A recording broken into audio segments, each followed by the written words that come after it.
Since welcome back. It's the James Show. News Talk 820 93.3 FM, WBAP. Yeah, let's go. All right, I'm your host, James Parker. Things are getting weird over here. You remember when Charlie Kirk was shot? The exact same day, there was a school shooting in Evergreen, Colorado. It was a sub-headline. It came across your social media feed.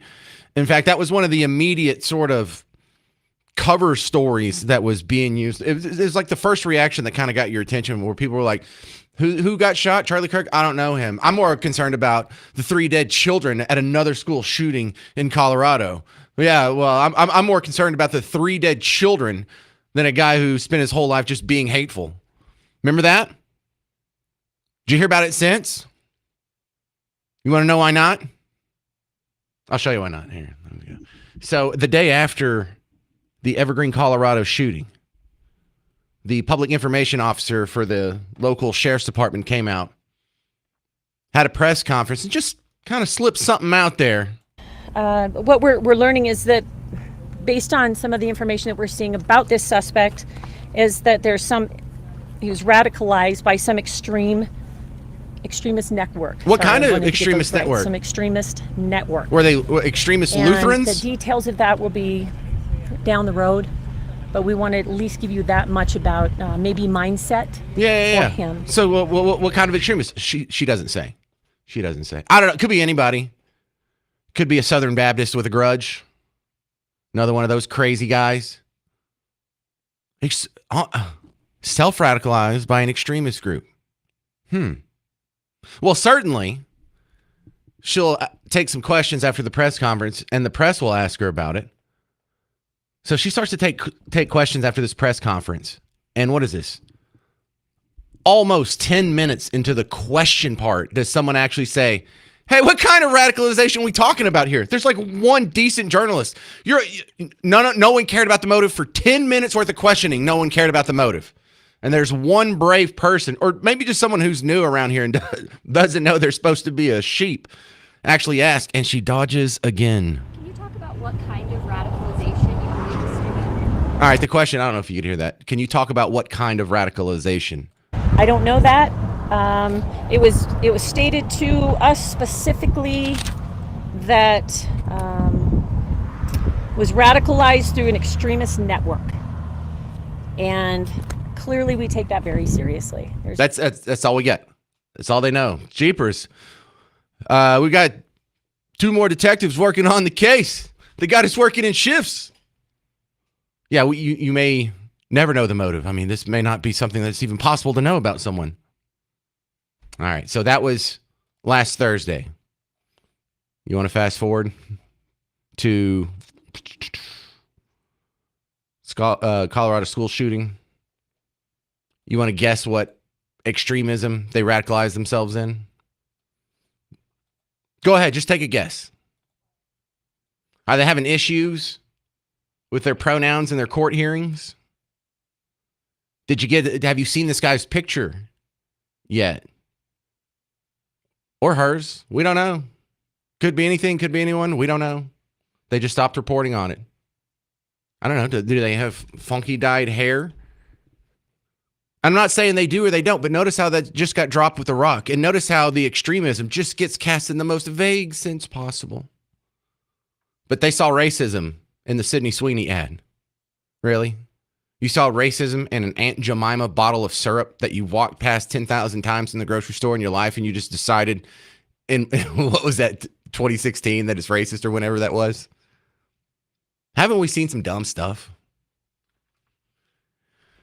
So more to come on that one. Let me play also from a press conference that happened today. This is such a tough piece of audio to play for you. Jeff Gray is the guy speaking, and he's explaining to the press at the Charlie Kirk assassination sort of the timeline of events as they put it together. And man, I don't have any sympathy for the shooter, but man, the parents, the mom and the dad, there are people out there you can't control if you give birth to a psychopath. And like 2% of human beings, whether they're raised properly in a loving home or not, are going to wind up being either sociopaths or psychopaths. So sometimes it's just bad things happen to good parents. Bad things happen to good people. And so in a best case scenario, these could be parents who did nothing wrong and they just get a call. They just look on the TV and they're like, oh, crap. That looks like our kid. How'd you like to have that conversation with your wife? And that he had also been at home homesick on September 10th. Robinson's mother expressed concern to her husband that the suspect shooter looked like Robinson. Robinson's father agreed. God. Robinson's mother explained that over the last year or so, Robinson had become more political and had started to lean more to the left, becoming more pro-gay and trans rights oriented. She stated that Robinson began to date his roommate, a biological male who was transitioning genders. This resulted in several discussions with family members, but especially between Robinson and his father, who have very different political views. Wow. Very different political views. That's weird because we've been told now for an entire week that the shooter was MAGA. In fact, it wasn't just something they got wrong when the story was happening. Jimmy Kimmel, after this happened 5 days before, you had the whole weekend to research it. You have a whole staff of writers around you. Someone proposed the joke. It went through the editorial process. No one corrected him. He's still on Monday saying the shooter is MAGA. Right? We hit some new lows over the weekend with the MAGA gang desperately trying to characterize this kid who murdered Charlie Kirk as anything other than one of them and doing everything they can to score political points from it. In between the finger pointing. Yeah. So he continues going on there. So unless you're someone who's actually seeking out the press conference and watching it yourself, most people aren't. Unless you're tuning into Fox News or talk radio, most people aren't. Look, I know you think, well, Fox News, number one cable news channel. Yes, they get 4 million viewers on a good day. But so does ABC, NBC, CBS on a regular day too. You add in MSNBC and CNN and all the other channels. It's a small fraction of the general public that's actually informed and knows what's going on, actually knows what you know. Give yourself credit. You know this. But you can't assume the rest of the country knows this. Some of them just watched Jimmy Kimmel. Some of them just watched CNN last night having a discussion over, well, we may never know whether this guy is left or right. It almost like knocked Scott Jennings off of his stool in the middle of it. Scott Jennings. Guys, the evidence here is overwhelming. He said, Charlie Kirk, I can't stand this hate anymore. I'm going to take him out. The testimony from him and the statements of his family, he had become more left wing. He etched the statements that are made by the left about Republicans and conservatives and Charlie Kirk fascist on the bullet casings. He made a joke about it in his last text. Well, it doesn't sound like a joke to me because someone's dead and about to be buried. So yeah, it's been a fun time on CNN for old Scott Jennings over there. Coming up next, Kathy DeWitt from DeWitt and Dunn. You hear her on the weekends talking about money. Next, you'll hear her talking about Federal Reserve dropping interest rates a quarter point. How does that affect your money? 800-288-9227. I'm James Parker on News Talk 820 and 93.3 FM WBAP.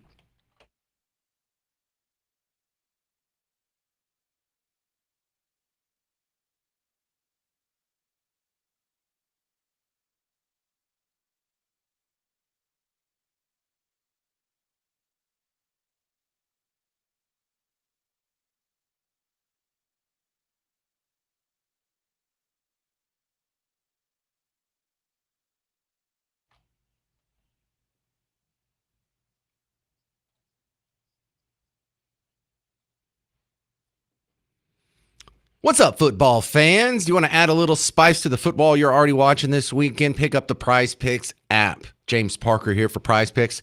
I downloaded it on my phone. It's super easy, and I've turned a little bit of money into, well, a little bit more money. I'm not burning up the charts over there.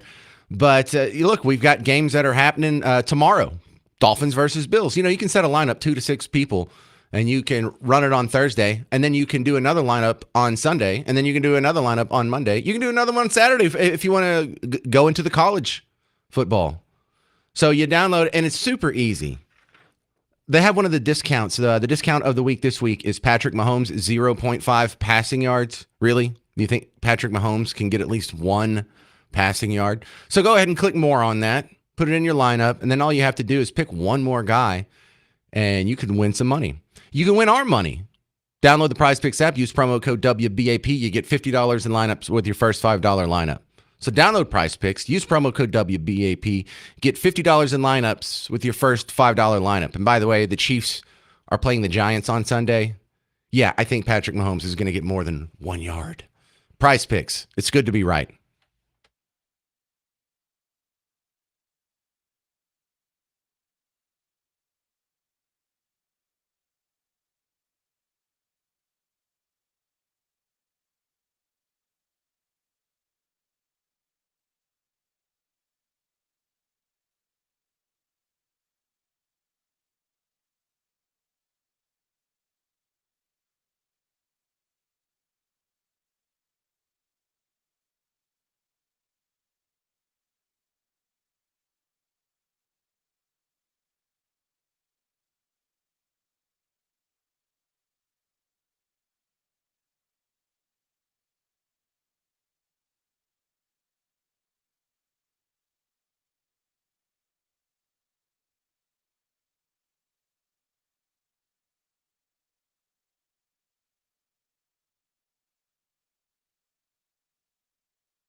Hey there, welcome to the James Show, News Talk 820 93.3 FM WBAP. I am your host, James Parker, and headlines that affect your money. The Federal Reserve finally cut interest rates. It's been a long time since that happened, but what does that mean for you? Well, this will affect your money, so let's ask Kathy DeWitt, host of DeWitt and Dumb, here on the weekends on WBAP. Welcome back to the show, Kathy. First off, the market reaction. It seems to be generally liking this, but nothing too extreme.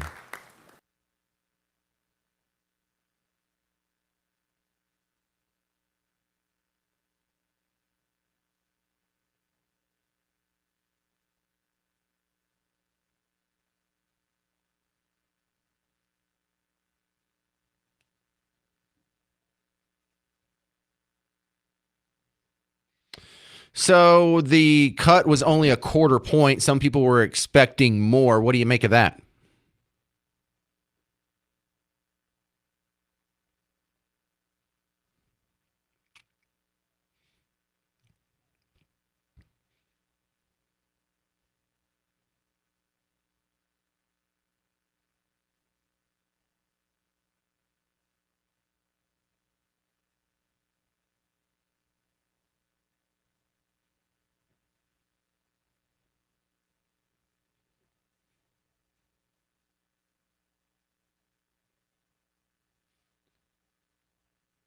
Well, is this even going to be noticeable, or do we need to see more rate cuts before we see changes in the interest rates we have to deal with?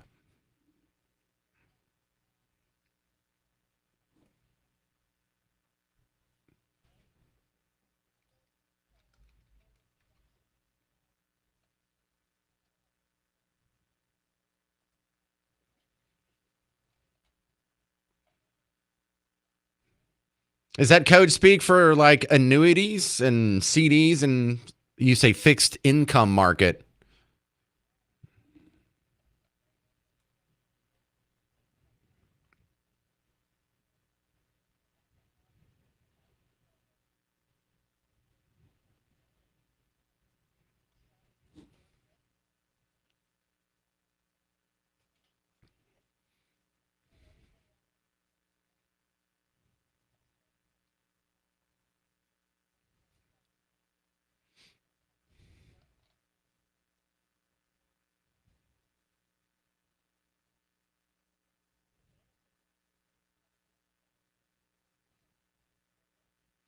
All right, we're talking with Kathy DeWitt from the DeWitt and Dunn Financial Hour. You hear him Sundays at 11 and again at 4 on WBAP. When it comes to these rates, like when you're talking about annuities, I remember for about 10 years when the rates were crushed down to zero. It was like 0 to 0.25% for like a decade. You couldn't get anything out of those. And now, so they finally started to come back.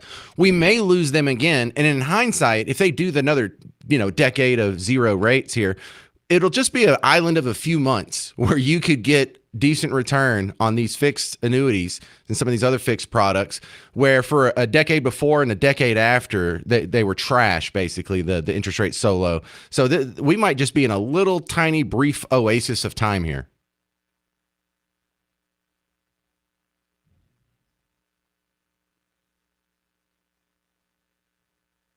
Is that how long it was? Because it was like the financial crisis, 2008, 2009 till recently.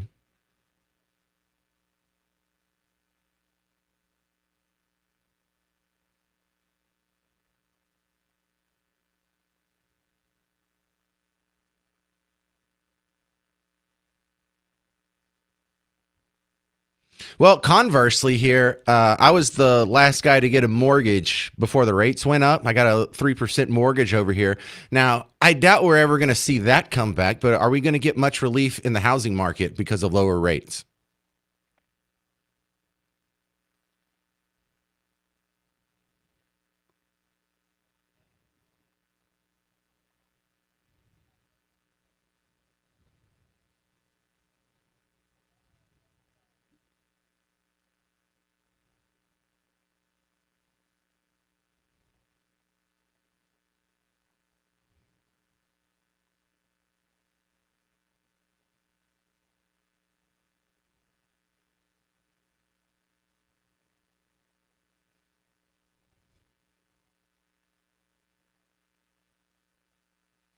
Well, we're walking into the end of the third quarter. How do you feel about GDP and what we've done in the last 3 months?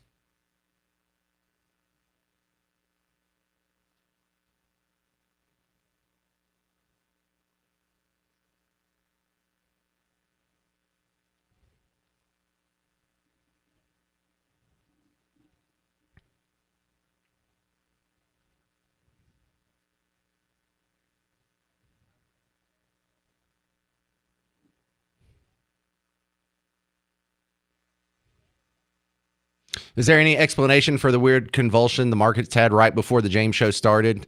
It shot up in the noon hour our time, and then it was down significantly. By about 1:30, it had returned to where it was already starting from. So what was that weird convulsion we had today?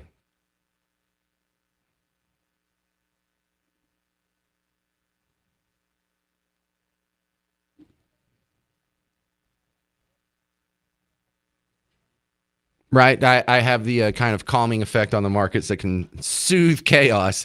All right. Kathy DeWitt, thank you very much for your insights on the headlines that affect your money today. Appreciate it. You can hear her. Go ahead.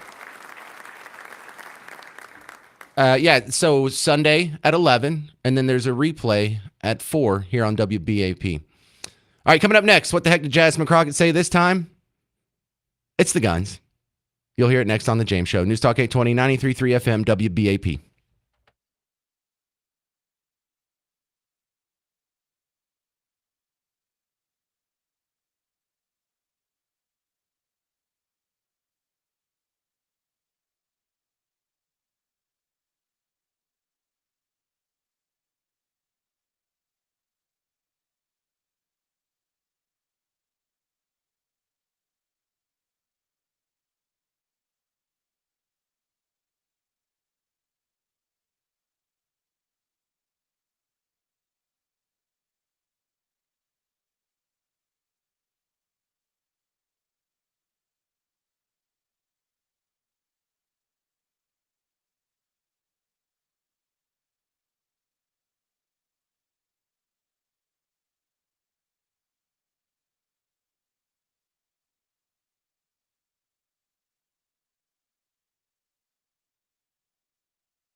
Well, hey there. Welcome back to the James Show. News Talk 820 93.3 FM WBAP. I am your host, James Parker.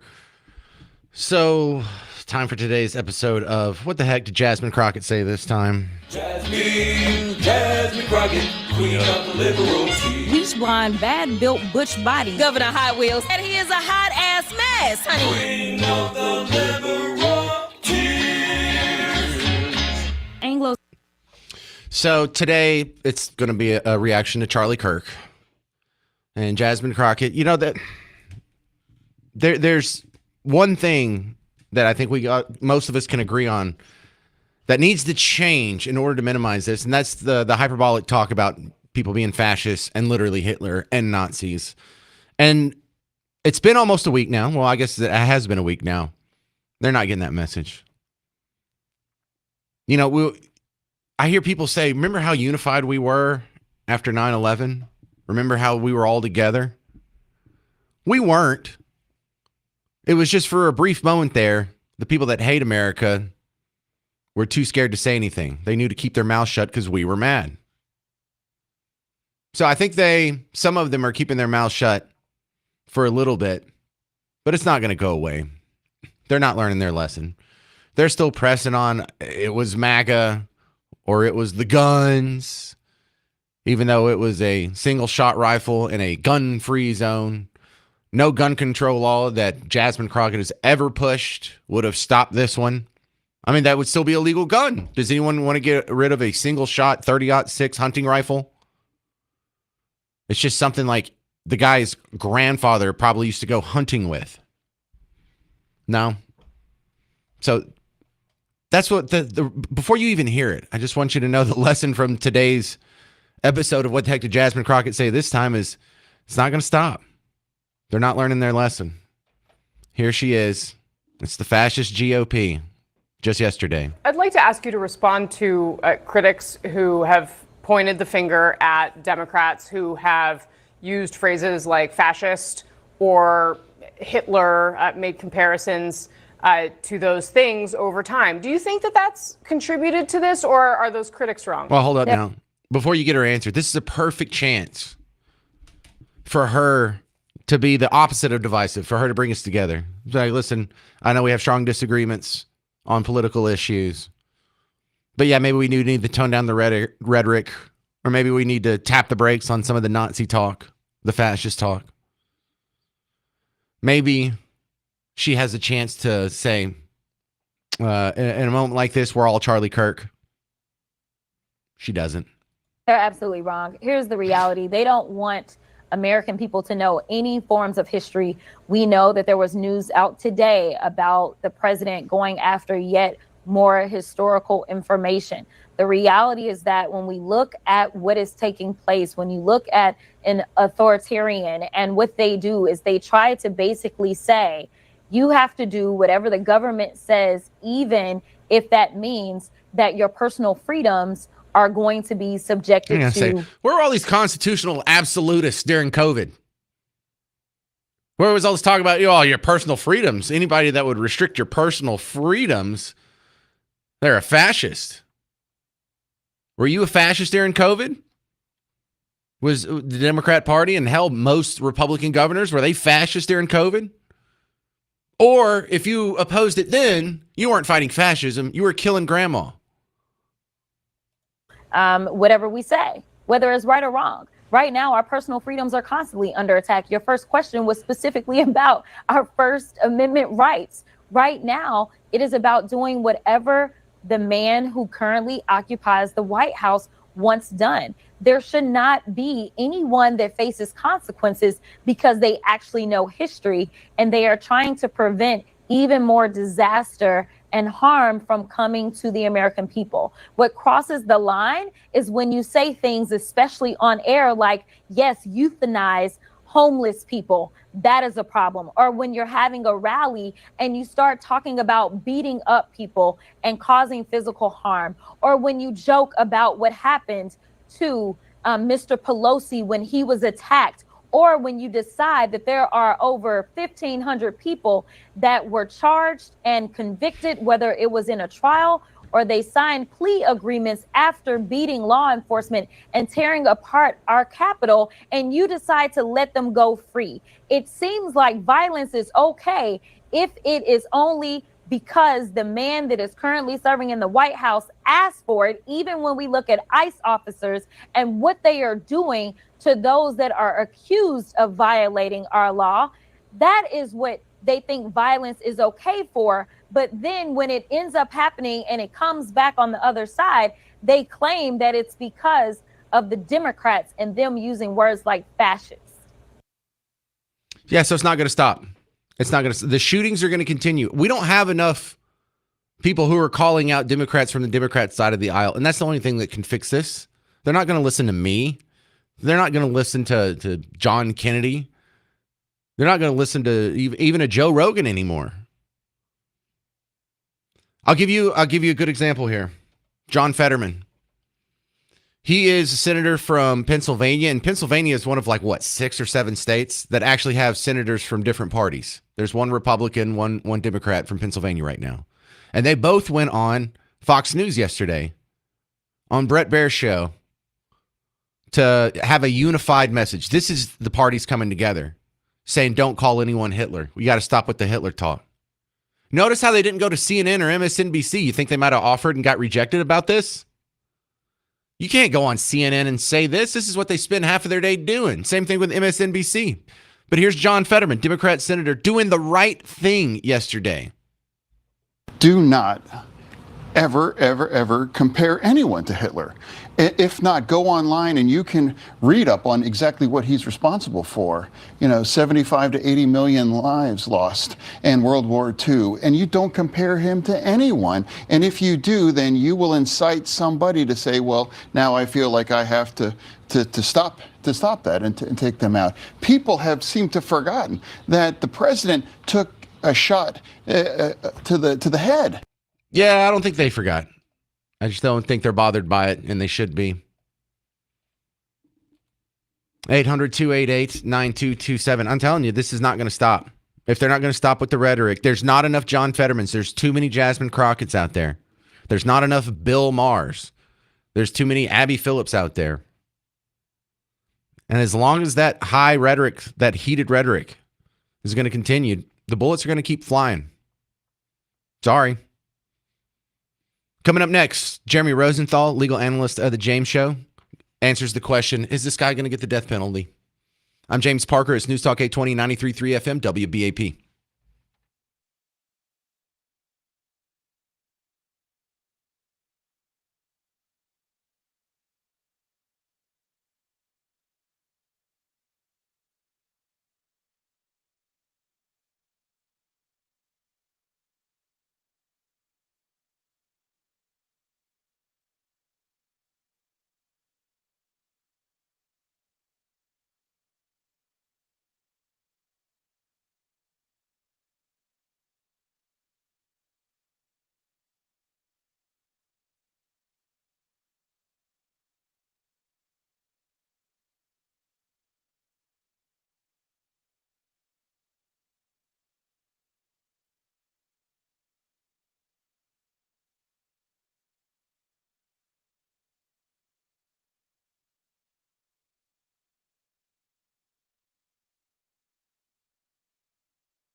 Hey there, welcome to the James Show, News Talk 820 93.3 FM, WBAP. I am your host, James Parker.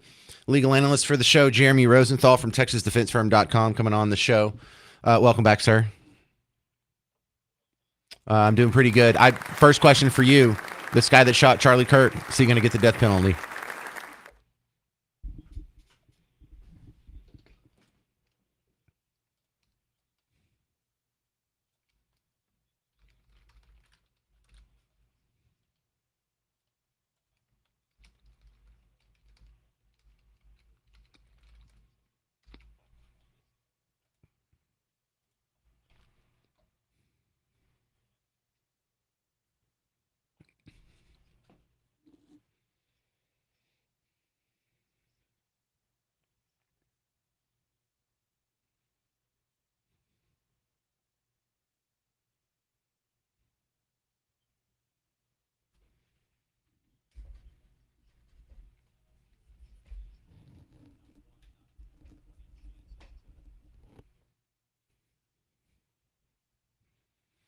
Yeah, the Parkland guy didn't get the death penalty. What is that, Nicholas Cruz or something?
Sure. Well, I mean, if those Discord messages are accurate, then yeah, he admitted to it.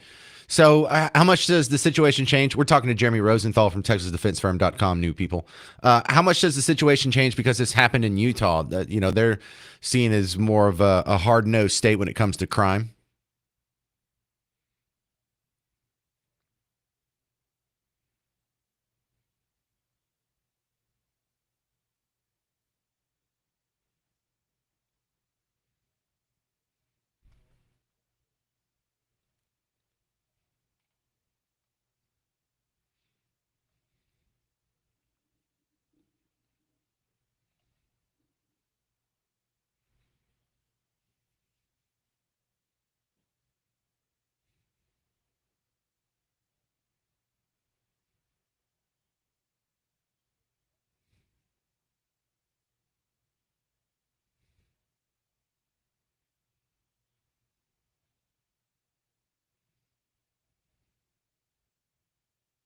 True.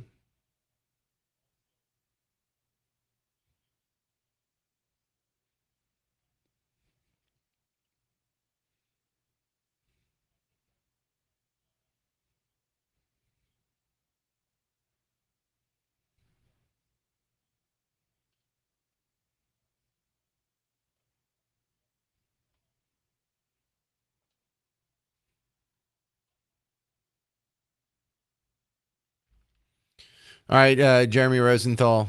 What's next for this guy? Are we going to get one of those step-by-step cases where we get all the details and the even like? Because I remember the Johnny Depp Amber Heard case. We got audio, and during some of these other cases, like Ghislaine Maxwell, we got absolutely nothing. Are we going to have access to this trial?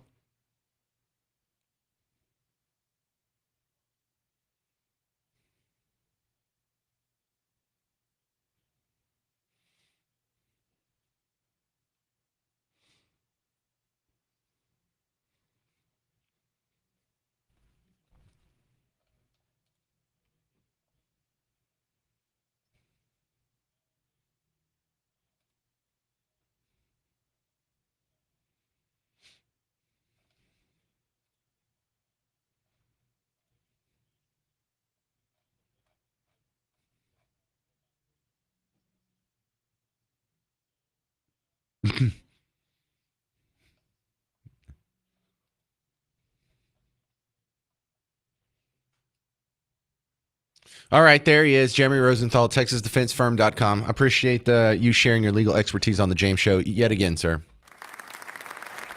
All right. What a great guy. All right, so let's talk about some of the reaction here. There's still whataboutism. There's still a both sides argument that's being attempted. You'll hear the audio from CNN next, and then my rebuttal. 800-288-9227. I'm James Parker on News Talk 820 93.3 FM WBAP.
Hey there, fellow Texans. Welcome back to the James Show. News Talk 820, 93.3 FM WBAP. I am your host, James Parker.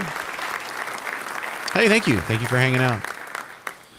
So we still have the reaction to the Charlie Kirk shooting getting people in trouble. We still have people saying terrible things about this. And, we're a week into this now. And I think there's a couple of phases that happen in an event, a tragedy like this. Number one is in that first 48 hours, there's all kinds of misinformation. People are reporting wrong stuff, and we're going to find out in a couple of days things that we were wrong about. And you always have a chance to see people make corrections. You always have a chance to see people, if they do get it wrong, and find out later do they say they were wrong? Do they not address it at all? So we're in an interesting spot here because there are a lot of people who are saying over the weekend, this guy, well, he's MAGA. Look. And I love the justifications they had for it. They're like, he's not one of us. He's not a left-winger. Why? Well, because he comes from a decent family and he's not visibly repulsive and he gets good grades. He's not a ham planet with blue hair. It's like, are you insulting your own people? They're like, yeah, he can't be one of us. Look, he looks like a decent human being. I thought that was funny. And it was still happening at the beginning of this week. Jimmy Kimmel still saying he's MAGA on Monday's show. Right? We hit some new lows over the weekend with the MAGA gang desperately trying to characterize this kid who murdered Charlie Kirk as anything other than one of them and doing everything they can to score political points from it. In between the... Yeah, and then he goes on to tell a semi-funny joke. Yeah, he's MAGA. Sure he is, Jimmy. But this is what he has to tell himself to make himself feel better. Do you know how hard it is to get someone to admit that this ideology that they've been spouting their entire lives, saying on TV in front of millions of people, putting on social media in front of millions of people, to admit all that was wrong and they're big old dupes? It's almost impossible. That's why I applaud it so much when it happens. That's why it's so amazing, these conversion stories and watching people go through that process. It's a tough but mature process to go through. I don't know if we're ever going to get Jimmy Kimmel back. But Scott Jennings was surrounded on his CNN show, well, Abby Phillips' CNN show, of which he is in the cast. It's him, 5 other lefties, including Montel Williams for some reason.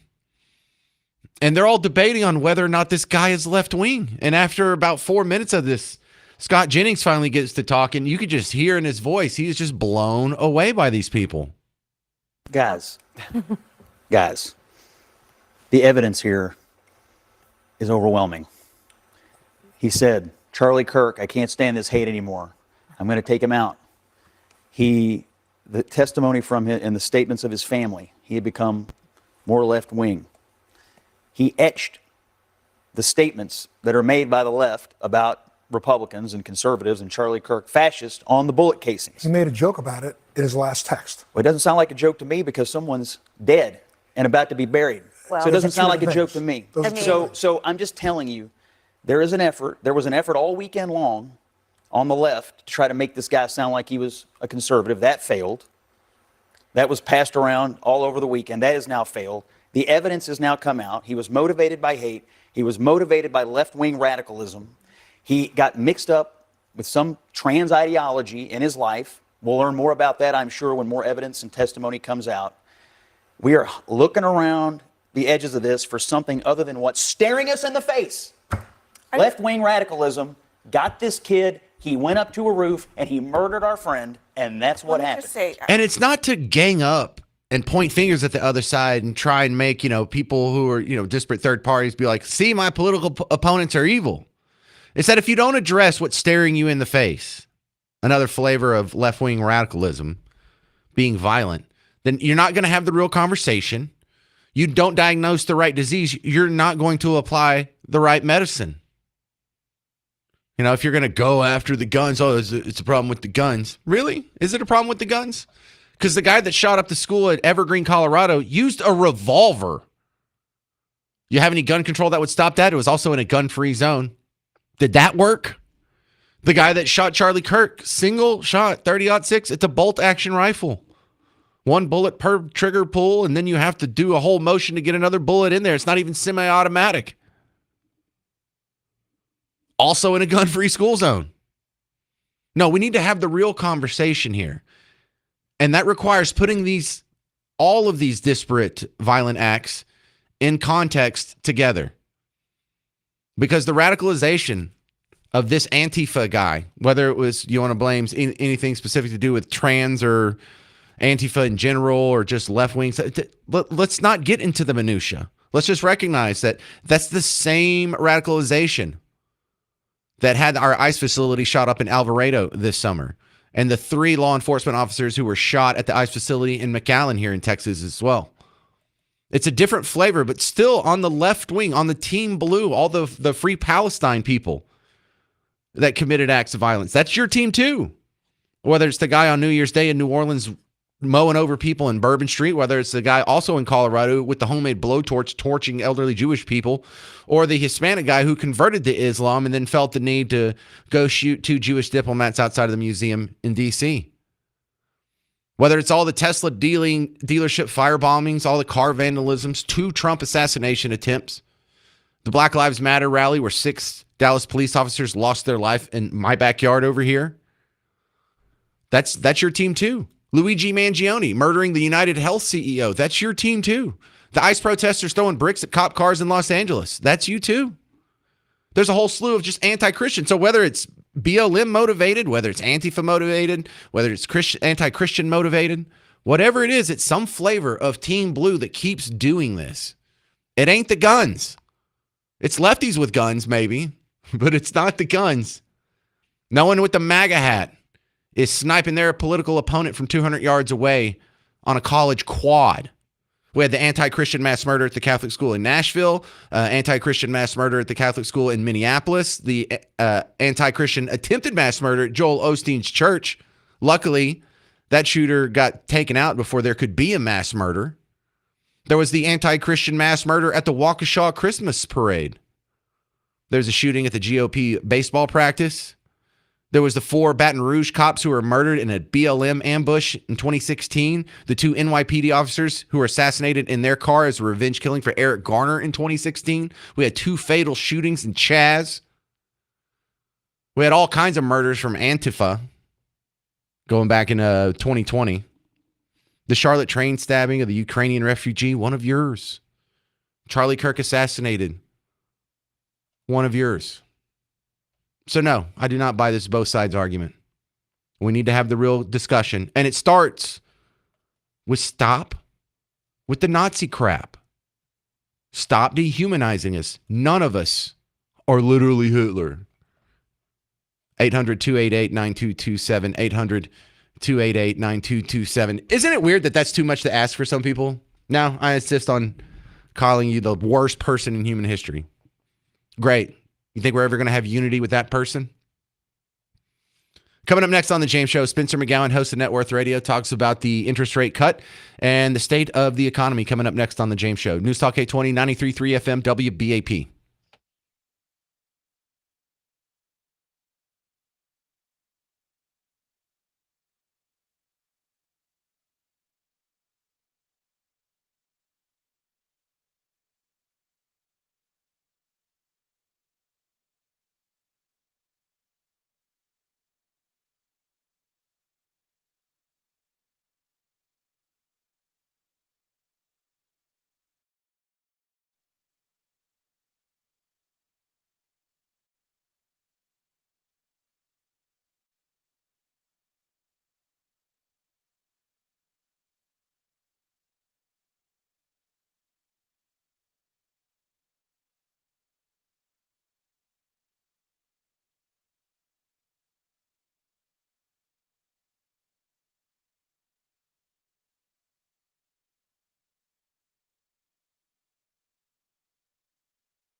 Hey there, welcome to the James Show, News Talk 820 93.3 FM WBAP. I am your host, James Parker.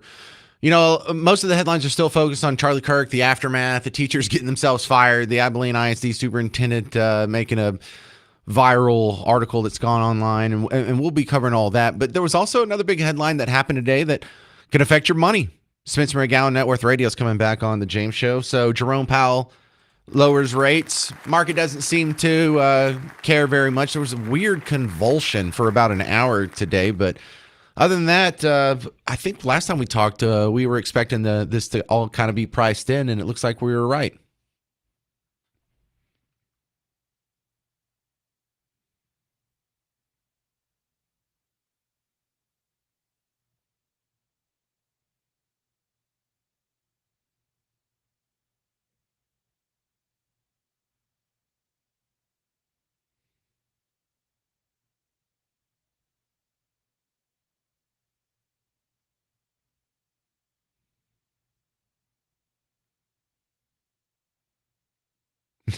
I hear you on that. So were you surprised, though, that it was only a quarter point and not something more?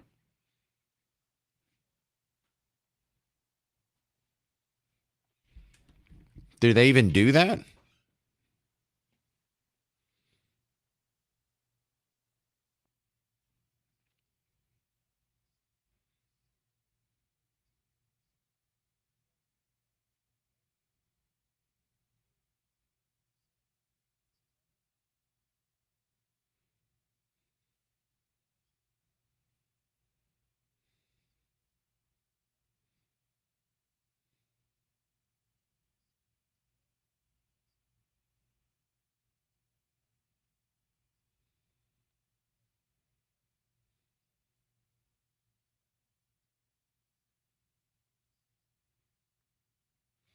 So is there anything like you help people with their financial decisions? If I called you and you're my financial advisor saying, "Oh, hey, look, Spencer, what should I do? They lowered interest rates." Is the answer nothing?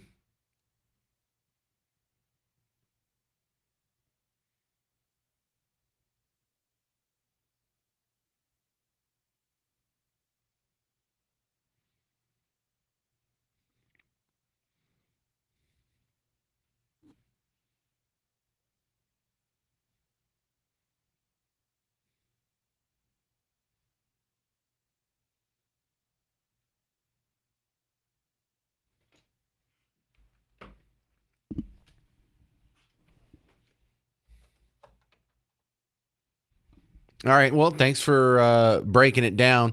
You say you expect more rate cuts before the end of the year.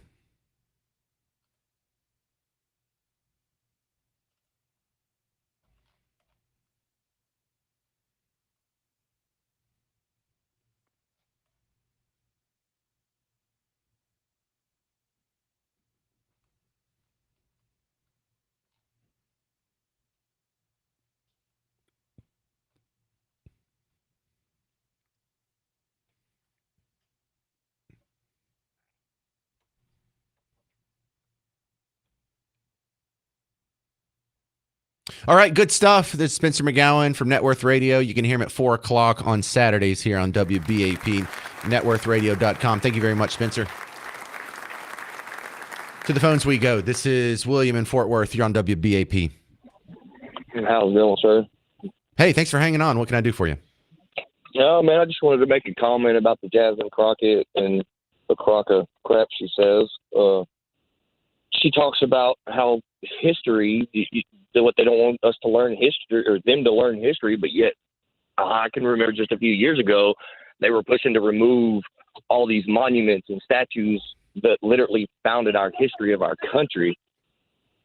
And I'm so confused and lost. I don't understand it. Yeah, that's a easy pickings there on the criticism of her statement. For those of you who didn't hear it, it was pretty long, but I mean, I guess I can play part of that again. But Jasmine Crockett kind of asking if she should tap the brakes on the whole fascist talk with the GOP, and she said no and kind of went into this spiel. I'd like to ask you to respond to critics who have pointed the finger at Democrats who have used phrases like fascist or Hitler, made comparisons to those things over time. Do you think that that's contributed to this, or are those critics wrong? They're absolutely wrong. Here's the reality. They don't want American people to know any forms of history. We know that there was news out today about the president going after yet more historical information. The reality is that when we look at what is taking place. Yeah, you're right. That's real rich coming from the people who tear down monuments, but also from the people who just a couple years ago tried to rewrite American history with the 1619 Project. You remember that big thing the New York Times was pushing? Mm-hmm. Yep, That's a complete rewriting of history. No, we're not scared of the American people learning real American history. In fact, we're actually looking forward to it. You know what's going to happen? Does Jasmine Crockett know that the Democrat Party was the party of slavery and segregation and Jim Crow and separate but equal? Probably not. She's probably not done any research on that at all. Probably not. No, I don't think she's one of the dumb ones. I think she's one of the ones that can rationalize it in her head with, well, there was a party switch between now and then. Certainly you must know that. You need to go do study some real history or read some book that I'm not going to read. I think they have to rely on a party switch theory. Because anyone who goes through, there's no doubt the KKK was a paramilitary arm of the Democrat Party. There is no doubt that the racially motivated lynchings were a phenomenon within Democrat circles more so than Republican circles. There is no doubt that they were the ones who did slavery and Jim Crow and filibustered the Civil Rights Act of 1964, not because they didn't like the nuance of how the federal government got new powers over state elections. It was because they were racist. So yes, exactly. And like your point you were making earlier about how many killings we have had, not only here in the state of Texas, but just in general throughout the country since the past, 8 years, it blows my mind you were going through it and how you remember that. I was like, did he jot all these down, or does he just got this in his memory because that's how diehard of an American he is, and he is for the American people? No. Don't give me too much credit. I have it listed out in front of me because I knew I was going to do that again today. Bro, I drink way too much to remember that whole list, sir. My memory is just riddled with Shiner Bock resin and God knows what else. Thank you, sir. And I just want to show mad respect to Charlie Kirk and his family, and may he rest in peace, and God save our country. Hey, agreed. And listen, in that list, that's sort of an incomplete list because when we talk about the deaths that are caused by leftists and their ideology, we have those are only the active killings, the active murders. We have the ones that are passively foisted upon us and our children by Democrat policies, like the lady that got stabbed on the train in Charlotte. She died because Democrats got their way. They got their policies. They got their people in positions of power. They executed their terrible ideas, and their terrible ideas had negative consequences in the real world. You could say that about Laken Riley. You could say that about Jocelyn Nungery. You could say that about the Indian guy who just got his head chopped off in Dallas last week. You could say that about, remember the lady that was killed by the jet skiers? What was that, like Memorial Day weekend? That was illegal immigrants that hit her with the jet ski on the lake here in Dallas. You could say that about the truck driver who killed 5 people in Austin, the truck driver who killed 5 people in Terrell, the truck driver who sent 17 people to the hospital in Lindell like 2 weeks ago.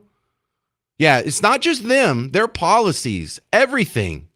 If you could solve for that, if you could solve for all the menace that comes from Team Blue, crime would drop by what, 95%? I wish we had that number because that'd be interesting to know, wouldn't it? 800-288-9227, 800-288-9227. Coming up next, you're going to hear from another guy whose smart mouth just cost him his job. I'm James Parker on News Talk 820, 93.3 FM, WBAP.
Well, hey there. Welcome to the James Show. News Talk 820 93.3 FM WBAP. I am your host, James Parker. So we have more and more reports that are coming in. You're probably seeing some of them. You might even know some of these people who are losing their job for being absolute ghouls about a politically motivated assassination. And, you know, celebrating murder like this is always wrong. Even if you were, you know, even if it's someone as low as a George Floyd. You know, you shouldn't be like, hey, I'm so glad this happened. This is great. I'm smiling. I'm clapping. I'm dancing. Can we do Ben Shapiro next? You know, I've seen a lot of those. Well, people are losing their job. That's hilarious. But also, the real phenomenon that Scott Adams was pointing out on Monday's show, the creator of Dilbert, isn't so much that these people think that way or that they even say this. They just are surprised to find out not everybody thinks like them. Not everybody thinks it's okay to celebrate murder. Not everybody. They're shocked they're getting fired. I thought that was kind of a fascinating take on it. Well, here we have new info that came out. And yesterday, a lot of people were reading for the first time some of the text message exchange between the Charlie Kirk assassin, suspect allegedly, reportedly, and his boyfriend, girlfriend. I don't know. Don't get me in trouble. This isn't about a trans thing. This is about Matt Gutman being all gushy when he's talking about it. It's like, oh, boy, there's a duality here. You have a killer, and then you have this very touching guy. You have this, I don't know, this America's sweetheart is what he's trying to make him sound like. We have seen an alleged murder with such specific text messages about the alleged murder weapon, where it was hidden, how it was placed, what was on it, but also it was very touching in a way that I think many of us didn't expect. A very intimate portrait into this relationship between the suspect's roommate and the suspect himself, with him repeatedly calling his roommate who was transitioning, calling him my love, and I want to protect you, my love. So it was this duality of someone who the attorney said not only jeopardized the life of Charlie Kirk and the crowd, but was doing it in front of children, which is one of the aggravating circumstances of this case. And on the other hand, he was, you know, speaking so lovingly about his partner. You think if you showed this guy a video of Hitler, like petting a dog, you think he'd be like, ah, the duality of Hitler. Seems like such a nice, loving, thoughtful guy. And sometimes, you know, other times he's gassing 6 million Jewish people. But other than that, I mean, he's not totally bad. Good Lord. So there's a little bit of an uproar. People were demanding he be fired. And I guess he got called into a meeting and they're like, you're either going to apologize or walk the plank for this one. And so he's throwing some apologies out there. Good for him. But we're seeing this happen on a smaller level here in Texas. Later in the show, I'm going to relay the Abilene ISD superintendent, his inflammatory posts. And again, just like the shooting itself, my shock isn't that the guy thinks that. My shock isn't even that the fact that he put it on social media and thought it would be okay. It's all the people in the comments under it. You can tell that they're trying to excuse this. They know it's one of theirs. And so they have to both sides this thing. They have to be like, well, both sides do it, or the parties switched ideologies at some point. No, they didn't. And no, we both don't. We're asking a lot for someone to change their entire worldview. For someone that if you've been trained and had it drilled into your head for the last 10 years by everyone that you trusted in the media, your favorite actors, your favorite musicians, your favorite college professors, half of your friends, that these people are fascist, it's asking a lot to ask someone to say, hey, could you just be open-minded and hear the fascist out? It's a big ask. Ray in Austin, you're on WBAP. Hi, James. If you want to check the source of this, or at least when it reached critical mass, you don't have to go any further back than Barack Hussein Obama. His administration used the line, we're going to try to use the power of persuasion, and if we can't, we will use the persuasion of power, and that's exactly what they did. Now compare that to Charlie Kirk, who puts a microphone up and says, come to the microphone, step forward and prove me wrong. How stunning is that contrast? And Democrats need to wake up. Amen. Amen. Look, it was, I don't think it started with Barack Obama. I think things were getting better until Barack Obama. What racism was on the way out. It was disappearing slowly over the horizon like a sunset until Barack Obama came and he lifted that sun back up. And I think the critical mass moment that could have changed history and changed our society for the better was the Trayvon Martin moment, because he came out and he said, if I had a son, he'd look like Trayvon. But he's a guy who's a mix. He's like the perfect American. It wasn't just racism as a whole, though. I mean, that guy, his whole administration, they had no interest in trying to persuade anyone. They had interest in implementing a tyrannical power from the government down to get their agenda. Well, yeah, you're talking about his governing style. I'm talking about his rhetoric, right? You realize he's one of the few people in America that could have believably said that I could have a son that would look like that could look like either Trayvon or George Martin. He could have bridged the gap. He had the ability to bridge the gap. He had the biology and the heritage to bridge the gap between white and black. He had a chance to bring us together and like, hey, let's hear out both sides, or let's just not assume that race was a determining factor just because it was a black guy that was on the receiving end of violence from a non-black person. You didn't see George Zimmerman use any racial slurs. Let's just all calm down and let the justice system do its work. And he didn't calm it down. He came out and he said, if I had a son, he would look like Trayvon. He took sides, and he took sides based on race. And he showed you his loyalty wasn't to the truth, wasn't to the justice system, wasn't to justice. It was to social justice. And that was the biggest opportunity that Obama missed. He really could have pretty much ended racism, but instead he just inflamed it for another, 10, 20 years or so until, some guy's going to come along and end it. And I don't know if it's going to be a white guy, a black guy, or I just think it'd be beautiful poetic justice if it was a mixed race person. But the opportunity was there, and he chose against it. He chose against unity. All right, 800-288-9227 if you want to jump in. I have my next guest coming up is a guy who wrote a book about the end time prophecies, and a lot of people are feeling like, are we getting close to the end times? Because this seems real demonic. Well, we'll ask a guy who wrote the book about it. Coming up next on The James Show. News Talk 820, 93.3 FM, WBAP.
Hey there, welcome to the James Show. News Talk 820, 93.3 FM, WBAP. I am your host, James Parker. With all of the evil that we've seen here lately in the news, a lot of people are wondering, are we near the end times? And I don't take this lightly. This is something that I hear my wife and her friends talk about seriously, like which prophecies have been fulfilled and which are yet to be fulfilled and which one they're looking for, and are the rivers going to flow with blood or whatever the heck else. And, you can only dismiss it for so long. They make a lot of good points. So my next guest is going to be someone who's done a little bit more reading into this than I am. He's an author, Rick Pearson, and also the host of Prophecy USA. And he's got a book about analyzing Old Testament prophecies and whatnot. And let me just go ahead and first off, welcome to the James Show, Rick Pearson. Are we close to the end times?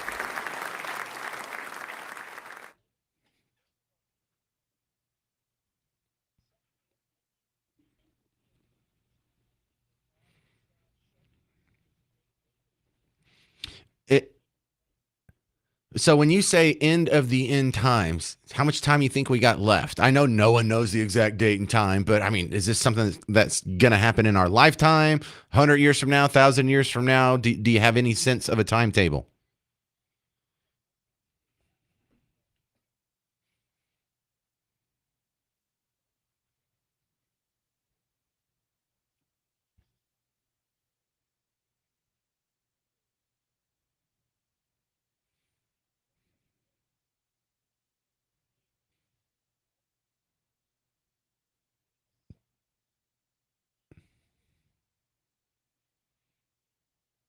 Give me some.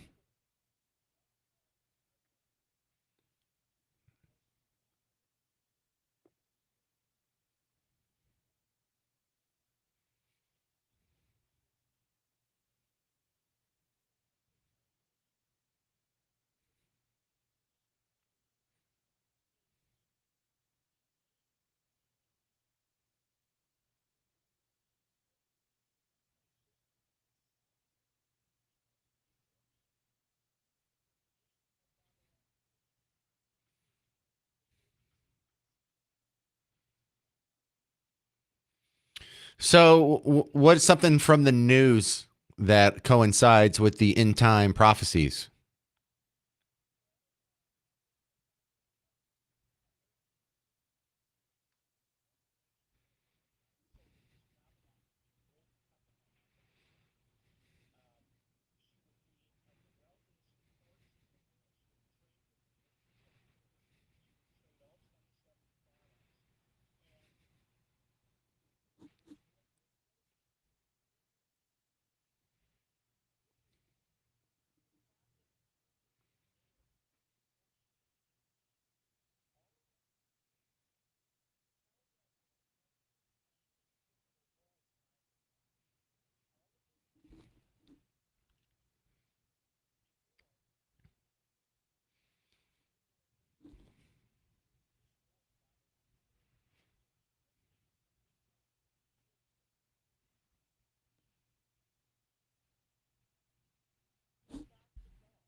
Okay, so how do we know that they're talking about America there and not some of the other empires that kind of fit that description? That could be the British Empire from 100 years ago. That could be the Ottoman Empire before that. What makes us different?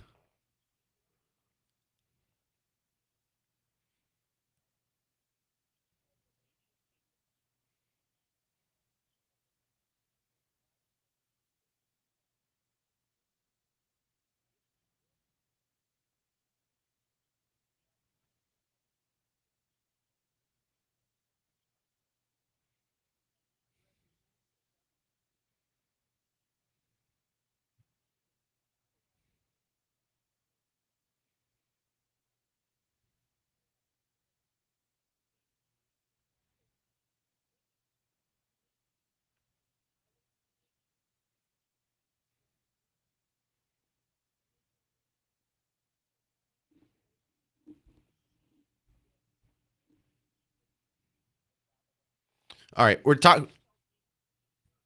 We're talking with Rick Pearson, author of America's Josiah Moment, an end time reprieve of things to come. What prophecies haven't been fulfilled yet that you're looking for to happen soon?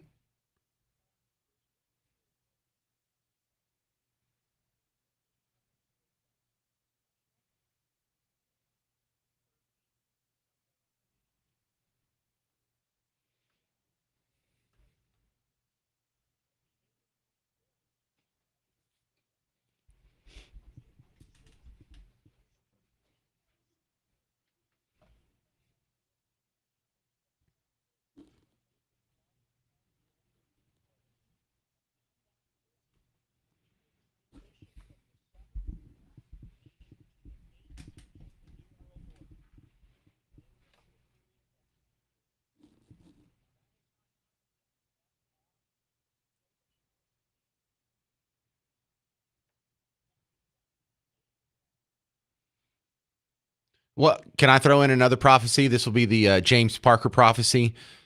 Jesus is going to come back before the Cowboys win another Super Bowl. Just, I'm pretty cynical after the first two games of the season, and I'm just letting it fly right there. This is Rick Pearson. If you want to hear more from him, he's got the book out, just came out, America's Josiah Moment, an end time reprieve of things to come. See, I bet you my wife loves this segment. She loves talking about this stuff with her friends. Thank you very much, Rick Pearson. Good stuff. All right, coming up next, the superintendent of Abilene ISD getting a lot of praise from some platforms for his response to the Charlie Kirk passing and really the new education bills. But this is all rolled up into the same thing because his message is quit calling my teachers demons. You'll hear my response to that next on The James Show. News Talk 820, 93.3 FM, WBAP.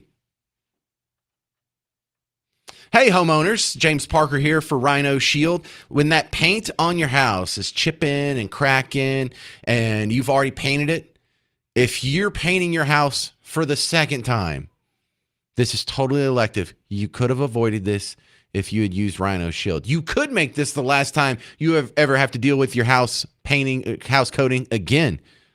If you get Rhino Shield. Look, the technology has been around for about 25 or so years. And that we're allowed to say in the paperwork that it has a 25-year transferable warranty. The truth is, we don't know how long this stuff is going to last. It hadn't even been around long enough to fail yet. And it's not paint. It's something totally different. I didn't know until Gary did the demonstration that if you call, he'll come to your house and he'll do the same thing. It's a two-part process. One thing, the big magic comes from the primer. And I don't know what this stuff is. It kind of looks like a really thin crepe, but it covers your whole house. And then they put the coating on it. That's the ceramic coating. And it's so fine of a powder. You can just stick your finger in it like a liquid. And then you pull it out and it's dry. And you're like, what just happened?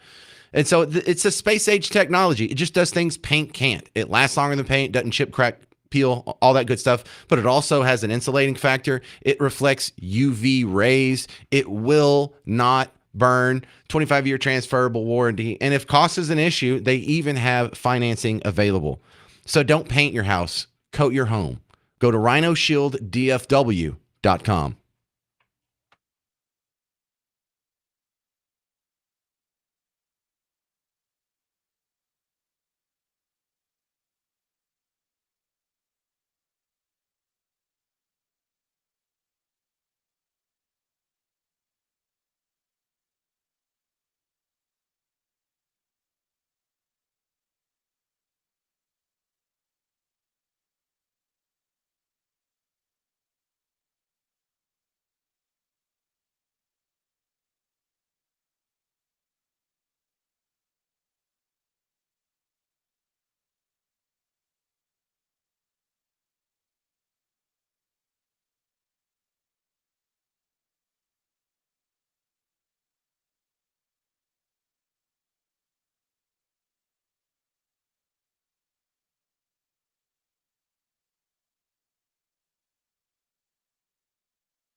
Hey there, fellow Texans. Welcome back to the James Show. News Talk 820 93.3 FM, WBAP. I am your host, James Parker. Let's look at Texas real quick. There's so much going on here that's just sort of an echo of the bigger national stories. Number one, the Charlie Kirk situation has made the situation for teachers a little bit tougher, especially if you're a lefty teacher. You've been having a hard time. Texas legislature went and changed a whole bunch of laws that probably annoy you. So now you can't have secret sex talks with minor children behind their parents' backs anymore. So that stinks. You can't have obscene material in the library of elementary schools. So that's got to be a big bummer for you, lefty teachers out there. Also, if you weren't going to put it in the library and you were just going to present it in your own classroom, you're now required by law to catalog all the books that you present to the children. So there'd be some sort of accountability and enforcement mechanism on the mandate here. So that's got to make it tough for you. So there's a lot of gripes that they have before the Charlie Kirk thing even happened. And now it's even tougher for the lefty teachers in Texas because now you can't even go out and celebrate and glorify the murder of your political opponents anymore without someone getting upset. And if you can't pick up sarcasm there's a lot of it in those last few sentences. So they've had a tough time. And it's not just the Charlie Kirk thing. There's a whole lot going on. I mean, you know how awful it's going to have to be if you're a lefty teacher to put the 10 Commandments on your wall and have to walk past that and just be exposed to that every day? I mean, that's got to be like, I don't know, the vampire seeing the sun. It's like, oh no, a moral code. No, Christianity. No. It's got to be terrible for you, right? Well, some people are starting to crack here. The Abilene ISD superintendent wrote a really, really long message and threw it up on Facebook. I'm not going to read all of it. Not even going to read portions of it. Just know that it's a screed that if you asked AI, complain about the Texas education system as if you were Rachel Maddow, this is probably what would have come out. And so it's just lefty talking point after lefty talking point after lefty talking point. And, you know, it's all under the guise of this isn't about politics. This is about the children. This is about education. This is both sides, all that garbage. Which just lets you know it really is all about politics. And it's really not both sides that are the issue here. But he really just kind of goes off on Texas Republicans really hard. And so a couple other outlets picked it up and kind of reprinted it as if it was a column. Who was that? Like Texas Tribune or Texas Monthly or something? Don't quote me on that, but it got picked up by other platforms and was used as a column. He originally wrote as a Facebook post. So now it's gone viral like 3 different ways from Sunday. And the real interesting part is in the comment section. Aren't we kind of getting used to that? You see an article, you read this, you're like, well, this is BS. Can't wait to go to the comment section. Then you go down to the comment section, and it's the battle scene from Braveheart, the Battle of Sterling. Mel Gibson has half his face painted blue down there. And so that's what's happening in the comment section on whether if you still go to the original Facebook post, it's up and you can see all the carnage out there. But one of the big summaries he has after just this laundry list of grievances, just this airing of grievances against the what the Texas state legislature has done and the Charlie Kirk reaction and all that stuff, and the parents suck. And after all that, it seems to be the phrase that sort of has caught on the most with the commenters and then now the news outlets that are reporting on it is his insistence in all caps to stop calling teachers demons.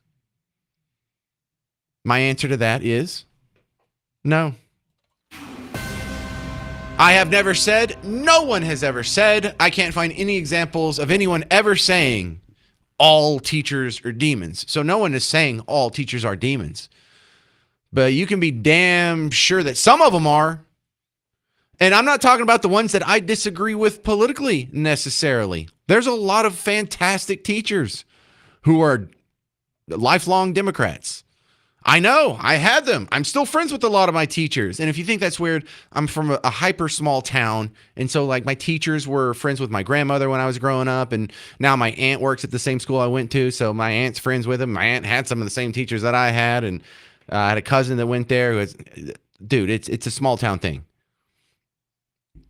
Well, you're weird, Garrett. You're not the metric for anything You're not the litmus test for what's weird and what's not, sir. We're going to start a segment called Garrett's World, and it's not going to last long because you're going to. It's weird. He's like so vanilla and so good. It's strange. Anyway, that more to come on Garrett's World. But if you want to know the ones I'm talking about, all you got to do, like, pull up Texas scorecard basically any day of the week for the last 2 years, and you can see some teacher that's done something pretty damn demonic with our children. We have, the some of the teachers were mocking and celebrating Charlie Kirk's death. Look, that's pretty demonic and pretty gross. But we also have like another Kemp ISD teacher charged with sexual misconduct. This is the second Kemp High School teacher arrested this year for sex crimes involving a student.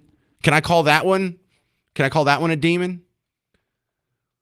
What about the guy that worked at the first grade? He worked in first grade at some elementary school in Texas. He just got in trouble. Not for doing something with the children in his class, but he had some stuff on his hard drive that makes you think maybe he shouldn't be working at an elementary school. Go look. There's over 300 instances of, air quote, bad apple teachers just in the state of Texas, just in the last 3 years. It's happening on a clip of about every other day. This is just the ones we know about. Can we call them demonic?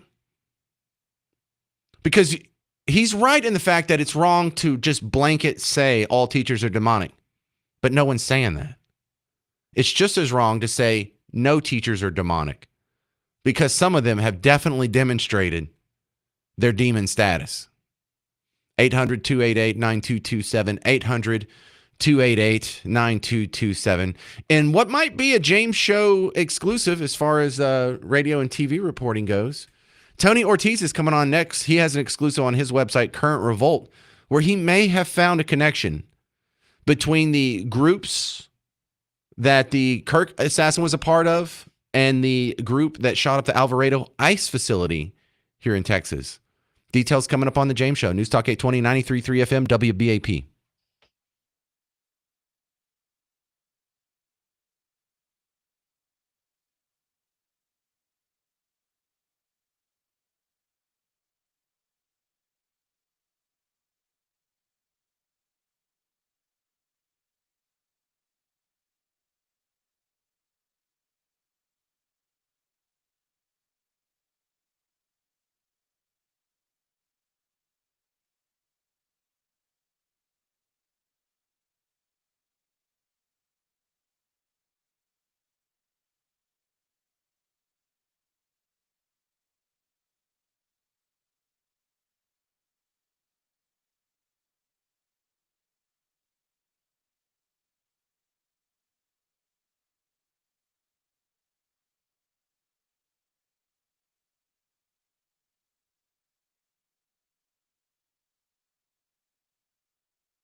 Hey there, welcome to the James Show, News Talk 820 93.3 FM WBAP. I am your host, James Parker, bringing you something that you're probably hearing for the first time right now. Tony Ortiz gets the credit, though. It's his website, currentrevolt.com, where I saw this first. And I believe you actually got the connection from Data Republican, which I guess only terminally online people are aware of. But give me the backstory. Give me the connection between Texas and the Kirk assassination.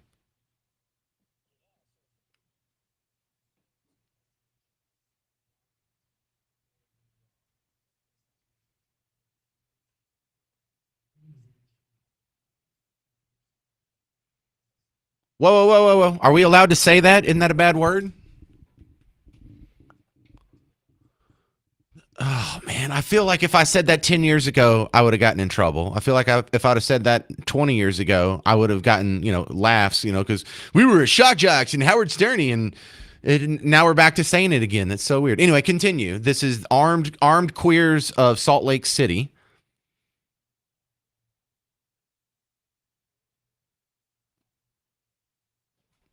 A what? I thought you said pan. Right. No, I wasn't making a joke. I was just trying to clarify.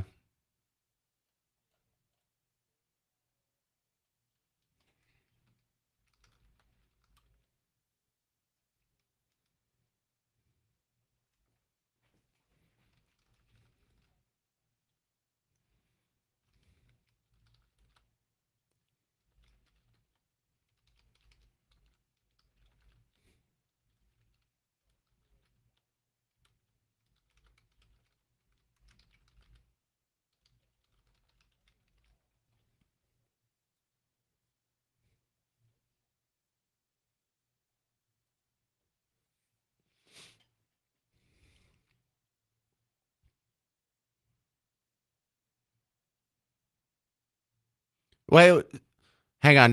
Can I ask the obvious question? How are they doing a workshop together if one's all the way in Utah and the other one's here in Dallas?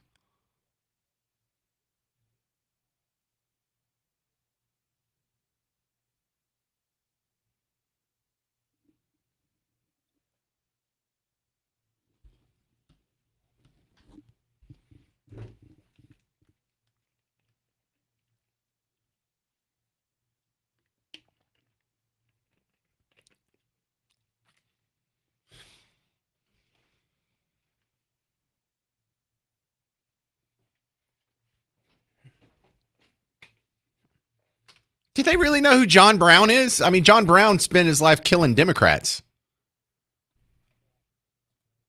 Okay.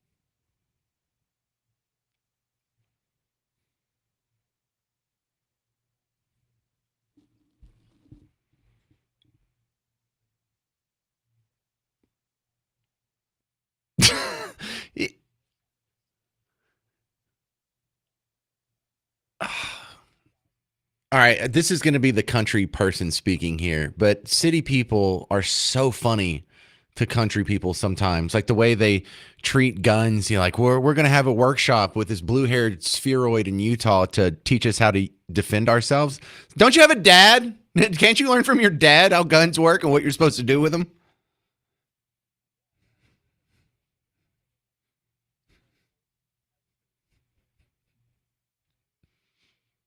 Oh, yeah.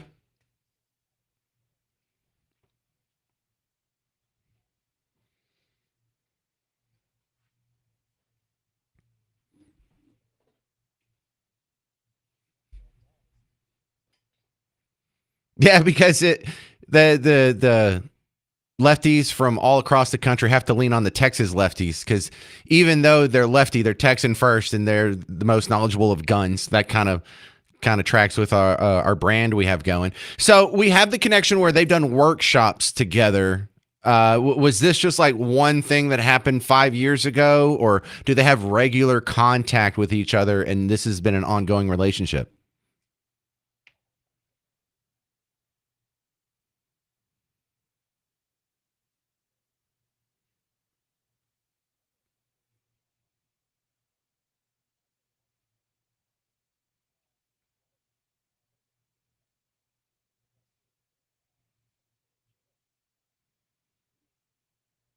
Shot up to Alvarado. Yeah, yeah.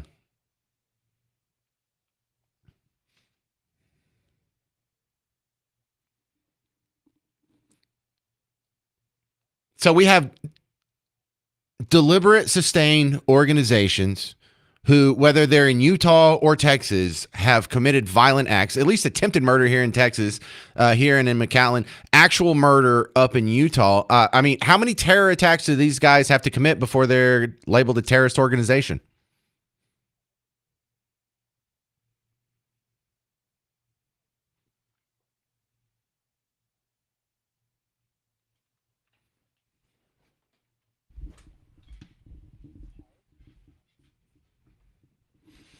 Well, he's not running again, so I guess he doesn't have to worry about that too much.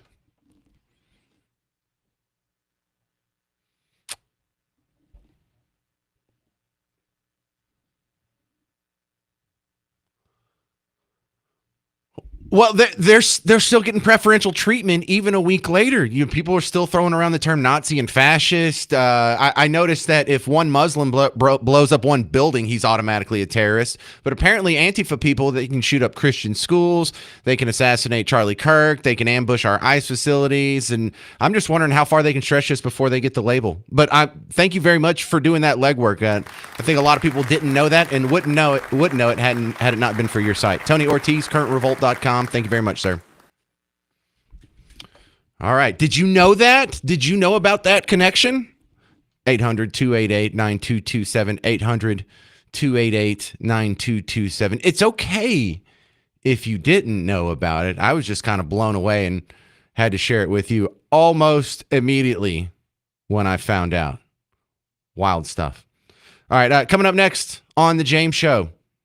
Ted Cruz takes action to cover some anti-Charlie Kirk hate speech on a freeway in Texas. Details coming up on The James Show. News Talk 820, 93.3 FM, WBAP.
Well, hey there, fellow Texans. Welcome back to the James Show, News Talk 820, 93.3 FM, WBAP. I am your host, James Parker. So the reverberations from the Charlie Kirk assassination still rippling through Texas.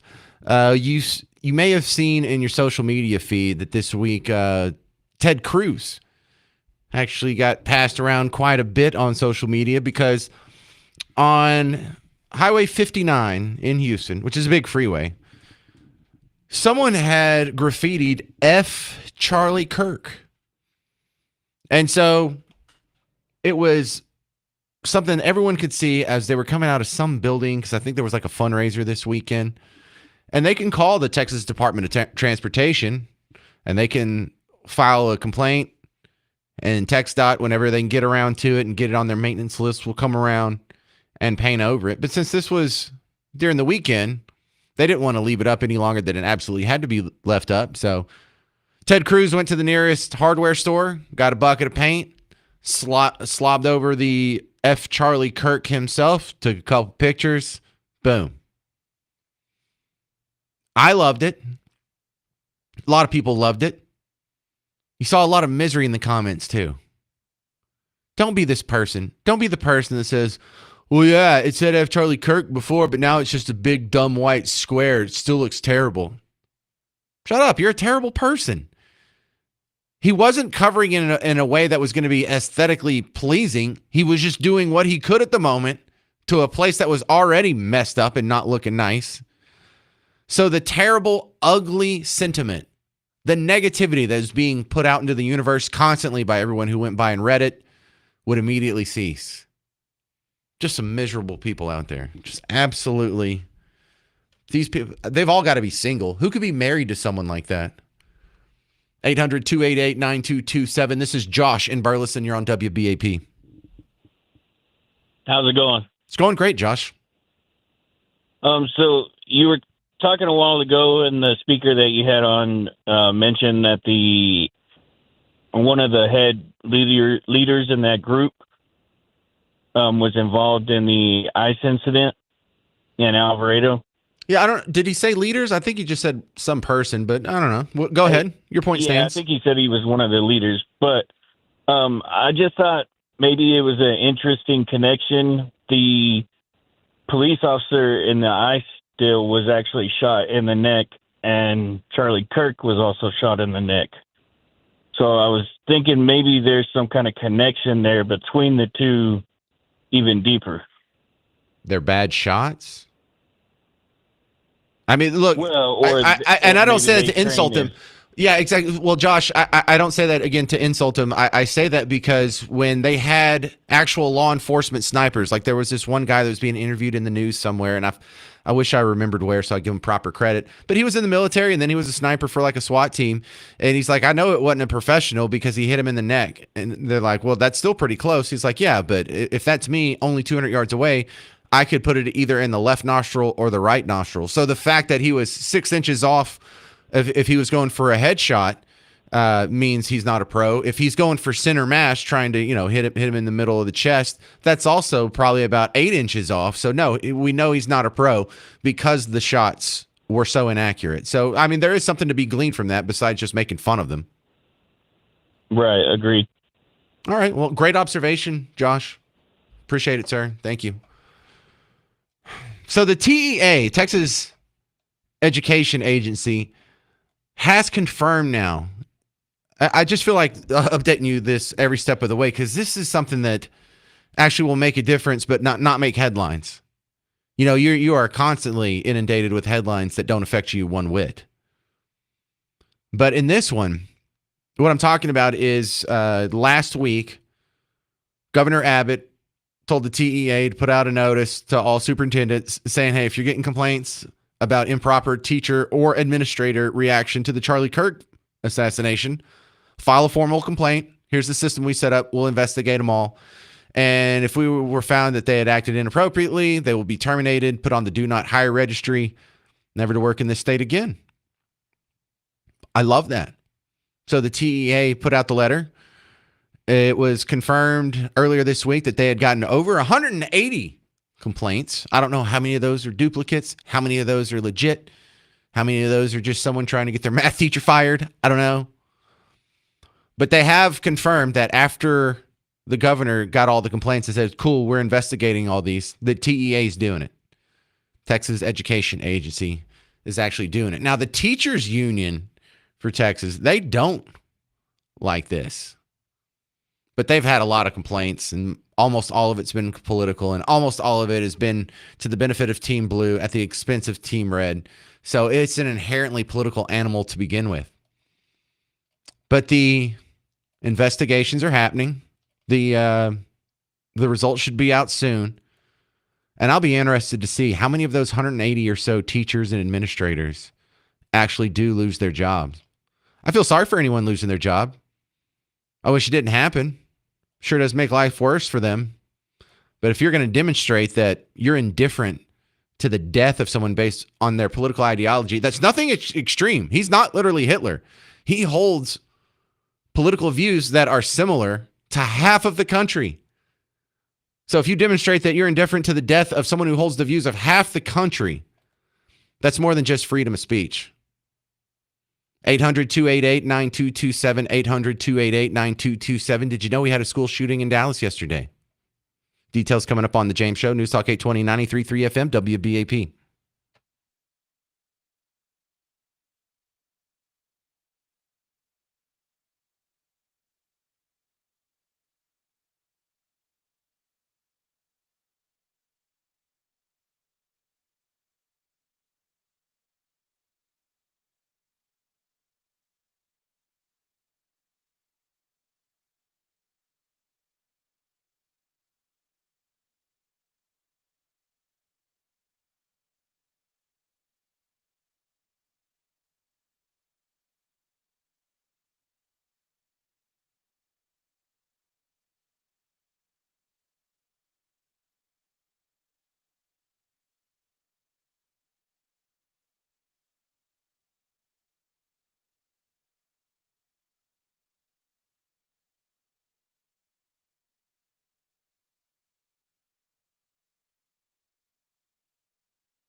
Hey there, welcome to the James Show, News Talk 820, 93.3 FM, WBAP. I'm your host, James Parker. Did you know we had a school shooting in Dallas yesterday? Well, no, James, come on. Be serious. I would have heard about it. That would be big news, wouldn't it? Well, you would think. But no, it happened yesterday during the James Show. The reports are 4:43 p.m. on Tuesday. Police received reports of gunfire at Ann Richards STEAM Academy. Bullets went through the window of a classroom where 13 students and 2 teachers were inside a classroom. I don't know why they were still there at 4:43 p.m. What time did they get out of school over there? Were they doing some sort of after school something or other? But it's not the school shooting in the way that most people understand the important school shootings. No, these were stray bullets that came across Military Parkway and struck several windows. So witnesses identified the shooters. The police got them in custody almost immediately. They found the shell casings in the backyard of a nearby home. And 2 young men, one aged 22, one aged 20, were arrested and now faces charge of deadly conduct. I don't know why they were shooting off rounds. I don't know if they were just target practicing at the fence in the backyard that went through and hit the school afterwards. I have no explanation on motive or what the heck else is going on. But we do have mugshots for the guys, for Jaden and DeAndres. So no mention of the motive. Also no mention of race. Oh, that's so weird. Why is that only important in some stories but not other ones? Is there a pattern in which they choose to either put it in the headlines or totally ignore it altogether? That's so weird. Because you would think most decent people wouldn't treat stories different based on the skin color of the people involved. You think they would be colorblind and fair and really just honest. It's kind of what we're looking for. A little bit of journalistic integrity. But no, we don't get that. In fact, it gets kind of buried. And when I say buried, hey, local TV stations reported on it. But not like they report on other stories. Not like they reported. They spent more time on what could be, I don't know, maybe a racial slur was said at a volleyball game in Hillsboro. You're going to think I'm making this up. No. We had a TV station spend 3 minutes on what may be something that could possibly be interpreted as a racial slur. 3 minutes on that. You heard more about that than 13 kids and a teacher having bullets fly through the window while they're in school. Here's the report. Godly, it's down there by Hillsboro. You know where Hillsboro's at, on the way to Austin. It was a tight match from the start. We were going back and forth, back and forth. The first district varsity volleyball game between Elias Cephas's Hillsboro Eagles and the Godly Wildcats. Last Tuesday, the Godly crowd was loud, but that's not what caught Hillsboro parent Natalie Rhea off guard. But when I heard it, it just kind of like shot through me like, is this really happening? In the third set, Cephas was serving when Rhea heard it. She went back to rewatch the game. There it was again. We counted 4 different monkey noises while different athletes were serving. Cephas's mom, Danita Jackson, says there's only one way to take that. I think the intention was to distract her and to make fun of her race. Rhea reached out to Godly immediately, but wasn't happy with the response. She says they called it a learning experience. We reached out to Godly school administrators. They refused to sit down with us for an on-camera interview. They say they had a lively student cheering section for that game, acknowledging some animal noises were part of that.